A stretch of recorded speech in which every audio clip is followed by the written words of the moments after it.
अब देखो, बहुत ध्यान से सुनने की जरूरत है। अब एक एक कंसेप्ट क्लियर कर रहे हैं गुरुजी। शंकर पार्वती की कथा को माध्यम बनाकर इन शतलोक आश्रम और नाम दीक्षा केंद्रों को रिजेक्ट करते हुए गुरुजी क्या क्या कह रहे हैं। वो तीर्थ क्यों बने, वो धाम क्यों बने, अमरनाथ जैसे क्यों बने। वहां किसी ऋषि मुनि महात्मा ने बैठकर तपस्या की, किसी ने खड़े होकर साधना की, और बरसों साधना करके और वो अपनी भक्ति कमाई लेकर शरीर छोड़ के चला गया। उसके मरने के कई वर्षों बाद यादगार के रूप में वहां पर उसकी समाधि बना दी गई। लोग आने जाने लगे, थोड़ा बहुत लोगों को लाभ होने लगा, हल्का फुल्का। फिर किसी ने कोई मंदिर बना दिया, वहां फिर वो पुजारी बन के बैठ गया, चढ़ावा आने लग गया, उसका परिवार चलने लग गया। अब वो तो महिमा करेगा ना उसकी। अब गुरुजी क्या कहते हैं कि वहां जाने से, मत्था टेकने से कुछ नहीं मिलेगा। वहां तो केवल स्मेल है, सुगंध है। असली वस्तु तो वो योगी, वो भगत, वो ऋषि वहां बैठकर अपनी साधना करके, भक्ति करके और लेके चला गया। अब तो केवल वहां महक है, वो भी थोड़े बहुत दिन की। जैसे किसी ने कोई हवन सामग्री कूटने के लिए किसी का होम दस्ता ले लिया, लोहे का आता ना उखड़ और मुसड़, जिसमें सामान वगैरह। जैसे भाई बहन सुबह सुबह चाय बनाया करते थे पहले, लोगों के घरों में आज भी चाय बनती है। तो जो वो अदरक होती है, अदरक को कूटने के लिए एक छोटा सा आता है वो लोहे का उखड़ सा, और छोटी सी लोहे की एक डंडी आती है, उसमें से उसको अदरक को जो है कूटा जाता है। उसको कहते हैं हमाम दस्ता। वो थोड़ा बड़ी साइज का आता है। तो मान लो किसी ने वो किसी का हमाम दस्ता ले लिया, पड़ोसी का, अपने घर पर लाकर उसमें कोई बढ़िया चीज उसने कूट ली, कोई जड़ी बूटी, कोई सामग्री, हवन सामग्री। वो सामग्री तो उसने निकाल ली कूट के, और उसको साफ करके पोंछ पांछ के पड़ोसी को वापस दे के आ गया। पड़ोसी ने साइड में रख दिया। अब 2 4 5 दिन उसमें से महक आएगी। घर वाले कहेंगे रे महक काहे की आ रही है। पता चला भाई वो ले गया था पड़ोसी, उसने कुछ हवन सामग्री कूटी होगी। वो देखा तो उसमें कुछ नहीं है, बस खाली महक आ रही है। वो भी 2 4 दिन रहेगी। ध्यान से सुनो, फिर आएगा इन सतलोक आश्रमों का ये माजरा तुम्हें समझ में। अब जैसे तीर्थ है, वहां किसी ऋषि ने, भगत ने कोई तालाब का सहारा तक है। पहले पानी नहाने धोने का, पीने का तालाब भी होते थे, कुएं भी बहुत गहरे होते थे, एक आदमी नहीं खोद सकता। तो वहां बैठ कर अपनी भक्ति करता था, जैसे भी उसने डोले ढोए। क्योंकि सत साधना तो आपको ही मिली है, पूरे विश्व को चार युग के बाद मिलेगी। तो वो जैसे भी तप किया, कुछ किया उसने, जैसा भक्ति की, उस आधार से। देखो बहुत सारी बातें हैं। क्या कह रहे गुरुजी, क्योंकि सत साधना तो आपको अब मिली है 4 युग के बाद, मिलेगी। अब मिली है 4 युग के बाद। ध्यान से सुनो। डोले ढोए, क्योंकि सत साधना तो आपको ही मिली है, पूरे विश्व को चार युग के बाद मिलेगी।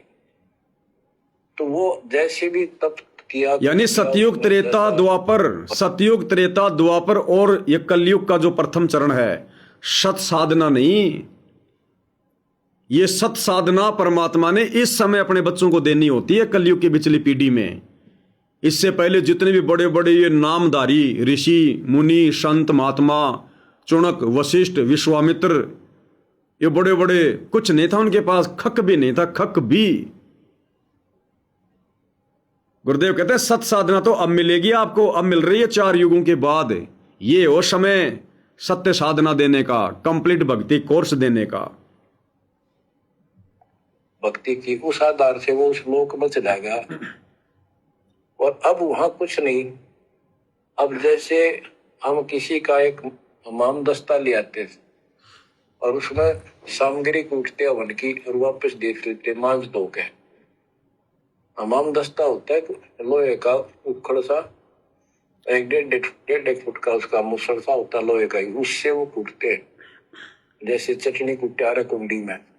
तो हमाम दस्ते में थोड़ी बहुत स्मेल थी और 5 4 दिन में वह भी खत्म होगी। जिसका मांग के लाए तो उसको दे आए तो उन घर वालों को महसूस हुआ कि इसमें कुछ समय लावा है, तो कोई सामग्री कूट रखी है। और कुछ दिन के बाद वो स्मेल भी खत्म होगी और वो सामग्री सारी कति साफ करके अपने घर रख ली। अब उस स्मेल को सूंघ बार बार को हो कमाल हो गया, बड़ी स्मेल आई, फिर वह खत्म होगी, चलो स्मेल लेके आते हैं। उस स्मेल से कुछ नहीं होने का, उस सामग्री से गूगल खेओ, वह बनानी पड़ेगी। अब सुनो ध्यान से, आगे ध्यान से सुनो। इसी प्रकार मोक्ष प्राप्ति के लिए यह साधना करनी पड़ेगी। तो वहां जाने से कोई लाभ नहीं जहां पर कभी कोई ऋषि ने कोई साधना की थी। पूरा उदाहरण देकर गुरुजी क्या कह रहे हैं कि अब वहां उन धामों पर जाने का कोई फायदा नहीं है जिन धामों पर, जिन तीर्थों पर बैठकर किसी साधु संत महात्मा ऋषि ने अपनी भक्ति की थी। अब क्या कहना चाह रहे हैं गुरुदेव? ये संकेत हैं। दुनिया उन तीर्थों पर जा रही है, उन धामों पर जा रही है, उनको चाहे आश्रम कह दो, चाहे मंदिर कह दो, चाहे धाम कह दो, चाहे तीर्थ कह दो, बात एक ही है। हम लोग आश्रम का नाम सुन के ये सोचते हैं कि भाई गुरुजी का आश्रम, गुरुजी का आश्रम। जैसे गुरुजी ने बताया कि पहले के समय में सतयुग, त्रेता, द्वापर में जो भगत होते थे उनको ऋषि कहा करते थे। सतयुग में भगतों को ऋषि कहा करते थे, इसलिए परमात्मा भी सतयुग में सत सुकृत ऋषि के नाम से आए।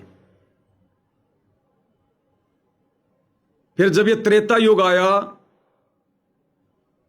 तो उस समय भी जो है वो ऋषि कहा करते थे, और जब द्वापर आया तो संतों को, भक्तों को जो है मतलब कि मुनि कहा करते थे, मुनि। और अब ये आ गया ये कलयुग, इसमें कह देते हैं भगत जी। बात एक ही है। तो चाहे तीर्थ को हो, चाहे मंदिर को हो, चाहे धाम को हो, चाहे आश्रम को हो, जैसे जल पानी नीर, जल पानी नीर, बात एक ही है। तो गुरुदेव क्या कह रहे हैं? उन तीर्थों पर किसी समय कोई साधु संत महात्मा ने खड़े होकर, बैठकर, तपस्या करके, जैसे भी उसने डले ढोए, शास्त्र विरुद्ध साधना की, वो अपनी भक्ति कमाई लेकर मरने के बाद में चला गया अपने इष्ट धाम को। लेकिन उन जगहों पर थोड़ा बहुत असर प्रभाव भक्ति का जरूर रहता, जिस संत ने वहां पर भक्ति की हो, जिस कारण से आगे चलकर वो धाम बन गए, वो तीर्थ बन गए। और परमात्मा ने जानबूझकर उन जगहों को यादगार के रूप में रखना था ताकि ये आत्माएं भक्ति में लगी रहें, इनके अंदर धार्मिकता बनी रहे। नहीं तो वो कलयुग की पिछली पीढ़ी बहुत लंबा समय है, अगर इन आत्माओं को तीर्थों पर, धामों पर, मंदिरों में, मस्जिदों में अगर उलझा के नहीं रखा तो कलयुग की पिछली पीढ़ी तक सारे भक्तिहीन हो जाएंगे, कोई भगवान का नाम लेने वाला नहीं बचेगा। तो ये भी सारा का सारा खेल सतगुरु रामपाल जी भगवान का। अरे काल ने तो ये सोचकर ये तीर्थ धाम वगैरह अपनी बुद्धि से बनवाए कि मैं सबको उल्टी साधना पे लगा दूंगा, उसने लगा भी दिया। और परमात्मा ने ये सोचकर काल को बीच में बाधा उत्पन्न नहीं की कि इसको बनाने दे, तीर्थ धाम इसको बनाने दे, मंदिर मस्जिद इसको बनाने दे। इस बहाने ये आत्मा कम से कम भगवान की खोज में, उसके तलाश में भटकती तो रहेंगी, इनके हृदय में भक्ति की ज्योत तो जलती रहेगी, धार्मिकता तो बनी रहेगी, नास्तिक तो नहीं होंगे। अन्यथा जब राजा दक्ष के हवन कुंड में सती जल के मरी और शंकर जी उसके कंकाल को, उसके शरीर को अपने सीने से लगा के फिर रहे थे, तो सुदर्शन चक्कर से सती के शरीर के टुकड़े टुकड़े किसने किए? इसी कबीर भगवान सतगुरु रामपाल जी ने। वो शंकर भगवान, वो तुम्हारा विष्णु भगवान तो वो सुदर्शन चक्रधारी भगवान विष्णु तो पास भी नहीं आ रहा था, वो डर के मारे पास भी नहीं आ रहा था। तो कबीर भगवान सतगुरु रामपाल जी ने सुदर्शन चक्र से उस कंकाल के टुकड़े टुकड़े किए। जहां उस पार्वती की आंखें गिरी वो नैना देवी, जहां उसकी छाती गिरी, छाती का जो हिस्सा था कंकाल का, जहां वो गिरा वो वैष्णो देवी, जहां उसकी जीभ गिरी वो ज्वाला देवी। इस प्रकार से ये धाम बने। तो परमात्मा ने जो जानबूझ के बनवाए, नहीं मालिक को क्या आवश्यकता थी पाखंड पूजा करवाने की? लेकिन जब तक ये कलयुग की बिजली पीढ़ी नहीं आती है तब तक भगवान पाखंड पूजा के माध्यम से ही आत्माओं को लगा के रखता है कि ये लगे रहें भक्ति पर जैसे तैसे, और बीच बीच में फिर परमात्मा साधु संत के रूप में आकर हमें ये मंत्र देकर बीच बीच के पांच मंत्र हमारे को चार्ज करते रहते हैं, ताकि हमारे मनुष्य जन्म बनते बनते बनते बनते हम कलयुग की बिचली पीढ़ी तक आ जाएं। तो क्या कह रहे हैं परमात्मा, ध्यान से समझना इन चीजों को भाई और बहनों। आज इन सतलोक आश्रमों में जाने से वो लाभ भी नहीं है जो लाभ उस समय उन धामों पर, उन तीर्थों पर जाने से मिला करता था। तो वहां कोई साधु संत महात्मा था, उसने वहां बैठ के साधना की, तपस्या की, और उसके जाने के बाद भी उसकी भक्ति का कुछ असर वहां रहता है। जिस प्रकार हमाम दस्ते में सामग्री कूटने के बाद भी, उसको साफ करने के बाद भी 5-7 दिन तक उसमें हल्की हल्की महक आती है। तो धामों पर तो हल्की हल्की महक थी, क्योंकि वहां पर किसी साधु संत महात्मा ने बैठ के तपस्या की थी। अब बात करें इन सतलोक आश्रमों की। ये सतलोक आश्रम खुले हैं संत रामपाल जी के जेल जाने के बाद। तो इन सतलोक आश्रमों में तो सतगुरु रामपाल जी ने बैठ के ना तो कभी कोई सत्संग किया, ना सतगुरु रामपाल जी ने इन आश्रमों में बैठकर कभी कोई सतनाम का सुमरण किया, ना कभी इन सतलोक आश्रमों में अपने चरण कमल रखे आज तक। इनमें तो महक भी नहीं है। अरे जब तक हमाम दस्ते में सामग्री नहीं कूटोगे तो महक कहां से आएगी। इन सतलोक आश्रमों में तो सतगुरु रामपाल जी आज तक कभी आए नहीं, वे तो जेल में बैठे हैं। कभी बैठ के उन्होंने सत्संग किए ही नहीं, कभी अपने चरण कमल किसी भी आश्रम में रखे ही नहीं। तो बिना सामग्री की महक कहां से आएगी। बिना सतगुरु के चरण कमल रखे वो धाम कैसे बन गया, वो आश्रम कैसे बन गया, वो तीर्थ कैसे बन गया। नथिंग, कुछ भी नहीं। इसलिए गुरु जी कह रहे हैं कि अब उन जगहों पर जाने से कुछ लेना देना नहीं है। आपको नाम दीक्षा मिल गई, ठीक है, अपने घर पे जाओ, मर्यादा निभाओ, भक्ति करो। उन जगहों से अब कोई लेना देना नहीं है। इन आश्रमों में तो महक भी नहीं है, महक भी। और अगर किसी को शंका हो तो भाई 2-4 बार जाके आ जाओ, मर्यादा तो तोड़ना मत अपनी। बाकी आपको अगर मन में डाउट हो तो 2-4 बार इन आश्रमों में, समागमों में जाके आ जाओ। लड्डू जलेबी मत खा लेना। अगर पानी भी पी लिया उन आश्रमों का, तुम्हारी सारी भक्ति नष्ट हो जाएगी जो तुमने साथ संगति में जो कमाई है। पानी भी मत पीना। और गुरुजी से दंडवत करके जाना कि गुरुजी एक बार खाली मन की शंका निकालने के लिए जा रहा हूं कि वहां कोई ज्ञान चर्चा होती है क्या, वहां का माहौल क्या है, खाली भीड़ ही है क्या। अगर मन में शंका हो तो जाके आ जाना। वहां आपको स्मेल भी नहीं मिलेगी, स्मेल भी, सुगंध भी नहीं मिलेगी वहां, क्योंकि वहां अभी तक गुरु ने चमर जो है अपने चरण कमल रखे नहीं है। तो बिना सामग्री के महक भी कहां से आएगी।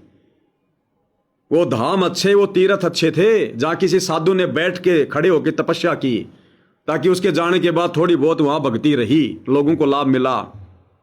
अब यहां तो टोटल लूटमार हो रही है, टोटल लूटमार ज्योति पाठ के नाम पर। भक्तों की मर्यादा तोड़वाई जाती है वहां इकट्ठा करके, फिर बसों में बैठा के, कभी परशुराम की जयंती में, कभी मुख्यमंत्री की रैली में, कभी प्रधानमंत्री की रैली में। तो ये आश्रम आश्रम नहीं है, केवल नाम आश्रम है, गुण आश्रम का एक भी नहीं है। आगे सत्संग सुनो क्या कह रहे मालिक। वो तीर्थ बने हुए। तो काल ने परमात्मा से कहा था, जो मालिक आए थे जोगजीत रूप में, अपने बच्चे ज्ञानी के रूप में, जोगजीत रूप में, सहजदास रूप में, कई रूप में आते रहते हैं। तब काल ने सारी वचनबद्ध करा के मालिक को, और फिर अपनी वह दुष्टता दिखाई थी। यूं कहा था, जाओ ज्ञानी वैसे जाओ, जोग जीत संसारा, जीव न माने कहा तुम्हारा। जीव तुम्हारा कहा न माने, हमरी और वो बात बखाने। तीर्थ व्रत और झूठे जप तब मन लाओ, देवी देव देवत पुजवाऊं, या वो जीव को बरमाओ। 12 पंथ करूं मैं साजा, नाम तुम्हारा ले करूं आवाजा। 12 पंथ जो नाम जो ले, सो मेरे मुख में आन समोई, और अनेक पंथ चलाऊं, या जीवों को बरमाऊं। तो जब परमात्मा तपतशिला पर आए थे अपने पुत्र जोगजीत के रूप में, कभी ज्ञानी के रूप में, कभी सहजदास के रूप में, तो काल के साथ वार्ता हुई थी। तो अंत में काल ने कहा था कि जाओ जोगजीत संसारा जीवन माना कहा तुम्हारा। मैं इनको इतना उलझा दूंगा, जब तू नीचे जाएगा ना, अपना ज्ञान सुनाएगा, समझाएगा, भक्ति करवाएगा, तेरी एक भी बात नहीं मानेंगे। किसको कहा था? विचार करो, किसको कहा था? हम लोग ले लेते हैं जगत वालों पर। अरे जोगजीत के रूप में कौन थे? कबीर परमात्मा सतगुरु रामपाल जी। काल ये बात कि जाओ जोगजीत संसारा जीवन माना कहा तुम्हारा, किसको कह रहा था? कबीर भगवान सतगुरु रामपाल जी को। यहां सतगुरु रामपाल जी के भगत कौन हैं? आप और हम, सतलोक आश्रम वाले।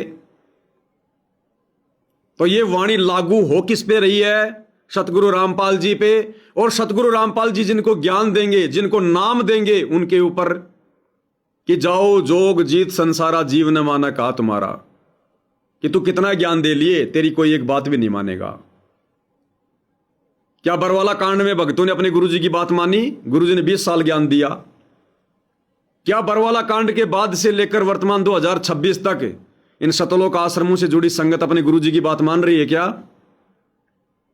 गुरुजी कह रहे हैं बच्चों, हमने कोई गेम नहीं खेलना, हमारा समय बर्बाद होता है, श्वासें बर्बाद होती है, गुरु का वचन टूटता है। इन्होंने धनाना गांव में स्टेडियम बना दिया। आज सतलोक आश्रमों से जुड़े ज्यादातर भगत बैडमिंटन खेलते हैं, क्रिकेट खेलते हैं, वॉलीबॉल खेलते हैं, फुटबॉल खेलते हैं, ये चिड़ी बल्ला खेलते हैं, अपने बच्चों को खिलाते हैं। सतलोक आश्रम धनाना में तो वॉलीबॉल का मैदान बना रखा है। गुरुजी का लड़का तो कबड्डी के टूर्नामेंट करवाता है। भक्तों के दान से 21 हजार रुपए, 31 हजार रुपए इनाम में देता है। वो वीडियो मैंने आपको दिखाया था। जाओ जोगजीत संसारा जीवन माना कहा तुम्हारा। अरे बाकी दुनिया तो गुरुजी के संपर्क में है ही नहीं, बाकी दुनिया तो गुरुजी का भगत है ही नहीं। वो काल ने कहा किनके लिए था कि तू जिनको नीचे जाके नाम देगा, ज्ञान देगा, उनसे भक्ति करवा के दिखा देना, मेरा नाम भी काल है। गुरुजी ने कहा कि बेटा 100 वर्ष सतगुरु की पूजा, एक दिन अनुपासी, वो अपराधी आत्मा पड़े काल की फांसी। ना हमने अनुपासना करनी, ना अनुपासना करने में को सहयोग करना। इन्होंने अयोध्या में भंडारा लगवा दिया रामचंद्र जी के भक्तों के लिए। अयोध्या में जाकर गुरुजी कह रहे हैं कोई घर पे आ जाए तो खाना खिला दो, जा जाके खाना नहीं खिलाना। इन्होंने अयोध्या में जाके भंडारा लगा दिया। हो गया अनुपासना में सहयोग है। गाय भैंसों के लिए भंडारा नहीं लगाया वहां। रामलला के मंदिर को देखने के लिए जो लोग आ रहे थे, नरेंद्र मोदी ने जो मंदिर का उद्घाटन किया था, इस बात का क्या आश्रम वालों को नहीं पता कि वहां लोग क्यों आ रहे हैं? अयोध्या में उस मंदिर के लिए आ रहे हैं, और वहां जाकर भंडारा लगाना, इसका मतलब अनुपासना में सहयोग। जाओ जोगजीत संसारा जीवन माना कहा तुम्हारा। परशुराम की जयंती में भक्तों को बैठा दिया। 700 हरियाणा रोडवेज की बसें आश्रम में बुलवा कर करवा लो भक्ति। जाओ जोगजीत संसारा जीवन माना कहा तुम्हारा। बैडमिंटन का स्टेडियम बना दिया। भक्तों को भक्तों में बैठना चाहिए। राजस्थान के गैंगस्टर आनंदपाल सिंह की सीबीआई जांच में भक्तों को बैठा दिया राजपूत करणी सेना के साथ। यानी गैंगस्टरों का समर्थन कर रहे हैं संत रामपाल जी के भगत। ये क्या समाज सुधार करेंगे?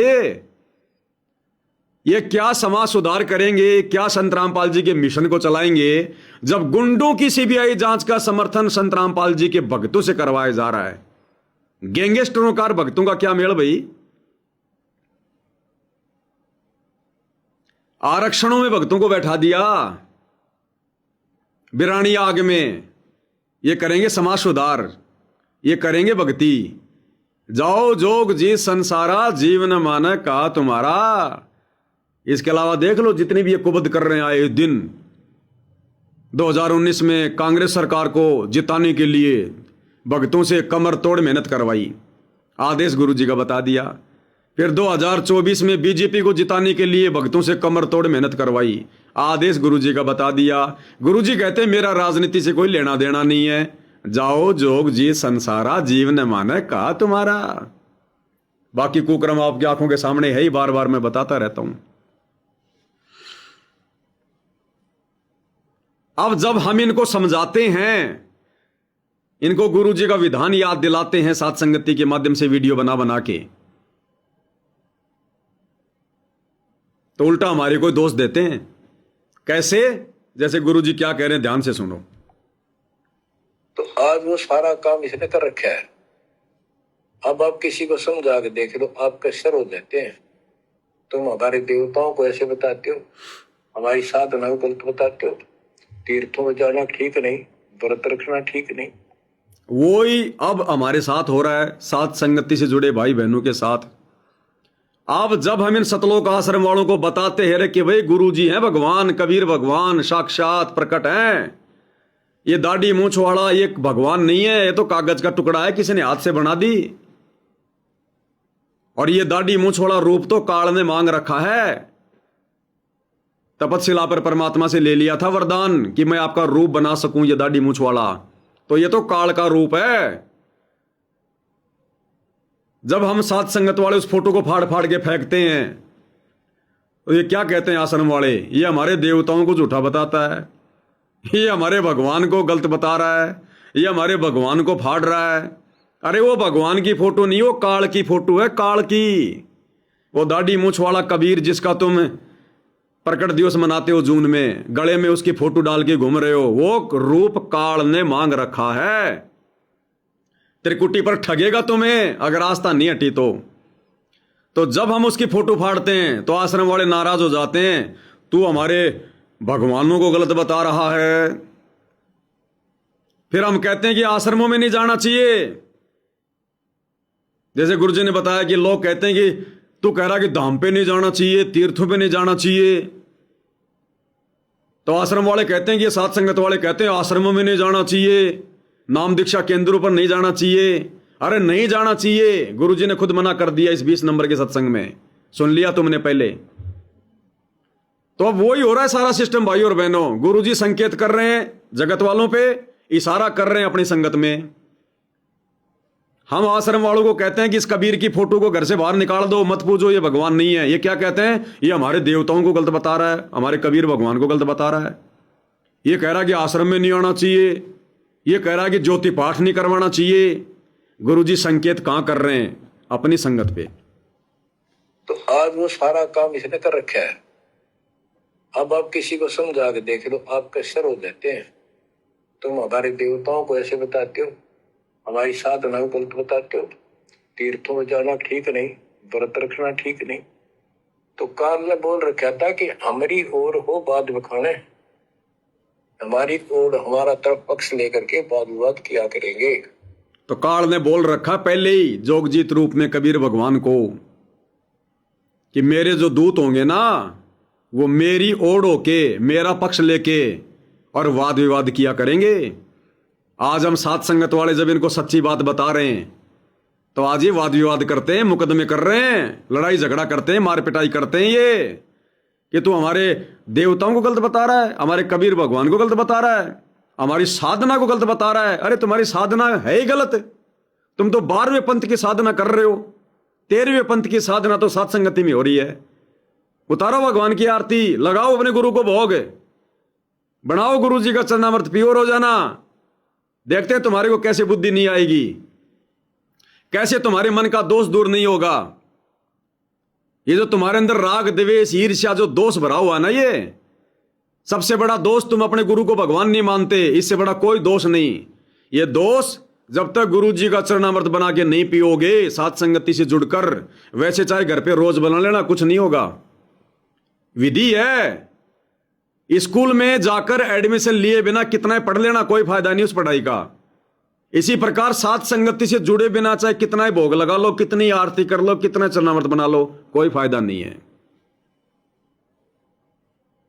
अरे जब द्रौपदी के मन में दोष आया था सुपस रूप में परमात्मा को देखकर, तो श्री कृष्ण जी ने क्या कहा था कि द्रौपदी इस महापुरुष का चरणामृत बना के पी ले, नहीं तो तेरा ये दोष दूर नहीं होगा, नरक की भागी हो गई तू।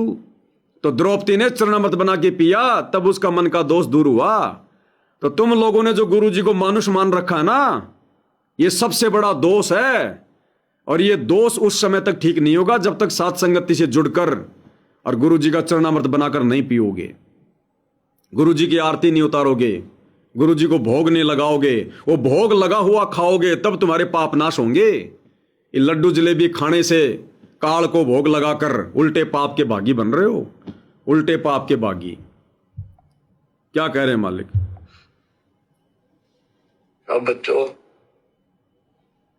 जो दास बता रहा है कि जो अमर पाठ, अखंड पाठ या वैसे वाणी सत्संग जहां भी चल रहे हैं, चला करेंगे, चलते हैं, चलेंगे, वहां आस पास के पक्षियों को भी इसका राहत मिलेगी। ये संकेत कहां कर रहे हैं गुरुदेव कि ये जो अखंड पाठ है जो मैंने जेल से भेजे हैं 50 घंटे की वाणियां, ये जहां भी चलेंगे, जहां भी ये चल रहे हैं, जहां भी चलते हैं, आसपास के पशु पक्षियों को भी मनुष्य जन्म मिलेगा। इतनी जबरदस्त वाणियां हैं ये, क्योंकि ये अखंड पाठ की वाणियां सबसे पहले संगत में कोरियर के माध्यम से परमात्मा ने हम जैसे नीचों की सेवा लगाई। कम से कम 5-6 हजार साध संगति से जुड़े भक्तों के घरों में ये अखंड पाठ की वाणियां पहुंचा दी गई हैं। दिन रात चल रही हैं धीमी धीमी आवाज में। ये अखंड पाठ की वाणियां इन आश्रमों में काम तो करेंगी क्योंकि समर्थ बोल रहा है, लेकिन उतना काम नहीं करेंगी क्योंकि वहां पर सारे के सारे गुरु को मानुष मानने वाले हैं। तो कैसे वाणियां काम करेंगी? कहते हैं वहां आसपास के जो पशु पक्षी हैं उन पर भी असर पड़ेगा। तो आश्रम के आसपास में काय के पशु पक्षी, ये परमात्मा सत्सेवकों के घरों में जो वाणियां चल रही हैं, सत्सेवकों के उन घरों में जो जानवर होंगे, गाय, भैंस, ऊंट, बकरी, ये परमात्मा वहां संकेत कर रहे हैं। उन आश्रमों में कहां पे गाय, भैंस, बकरी हैं? आश्रम के बाहर आवाज जाती नहीं। और आश्रम में तो खाली समागम में चलता है 3 दिन, बाकी दिन कहां चलती हैं अखंड पाठ की वाणियां उन आश्रमों में? ये 24 घंटे सत्सेवकों के घरों में चलती है, 24 घंटे। तो परमात्मा सत्सेवकों के लिए संकेत कर रहे हैं कि जो सत्सेवक बच्चे गांव में रहते हैं, उनके घरों में जो भी जानवर हैं, उनका भी उद्धार हो जाएगा, उनको भी मनुष्य जन्म मिलेगा, उनका भी शरीर परमात्मा छुड़वा देगा। ये सत्सेवकों के घरों में चलती हैं। अगर कोई सतलोक आश्रम से जुड़ा भाई इन वाणियों को अगर चलाएगा अपने घर पर, लाभ तो मिलेगा, लेकिन भाई पूरा लाभ नहीं मिलेगा, क्योंकि आप गुरु को मानुष मान रहे हो। और गुरु को मानुष मानने वाला चाहे गुरु की गोद में बैठ के वाणियां सुन ले, गुरु के मुख कमल से सामने बैठ के सुन ले, उतना काम नहीं करेंगी ये वाणियां, क्योंकि अभी लोहे पे जंग लगी हुई है। तो जंग लगा हुआ लोहा चाहे चुंबक के पास लेके चला जाओ, वो इतना अच्छे से नहीं चिपक पाएगा। तो यहां परमात्मा सत्सेवकों के लिए जो है संकेत किया है।